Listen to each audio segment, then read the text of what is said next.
ଜୟ ଜଗନ୍ନାଥ। ଆସନ୍ତୁ ଜାଣିବା ଆଜିର ପଞ୍ଚାଙ୍ଗ।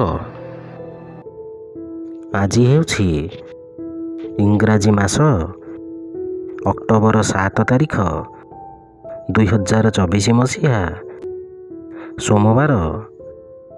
ଆଜି ହେଉଛି ପଞ୍ଚମ୍ୟାଦି କଳ୍ପାରମ୍ଭ।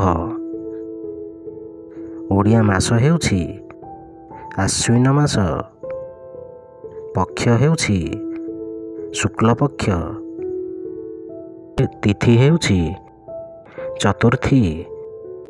ନକ୍ଷତ୍ର ହେଉଛି ଅନୁରାଧା ନକ୍ଷତ୍ର। କନ୍ୟା ଦିନ 22। ପୁରୀକୁ ସୂର୍ଯ୍ୟୋଦୟ ସମୟ ହେଉଛି 5:42 ଓ ସୂର୍ଯ୍ୟାସ୍ତ ସମୟ ହେଉଛି 5:26। ଜୟ ଜଗନ୍ନାଥ।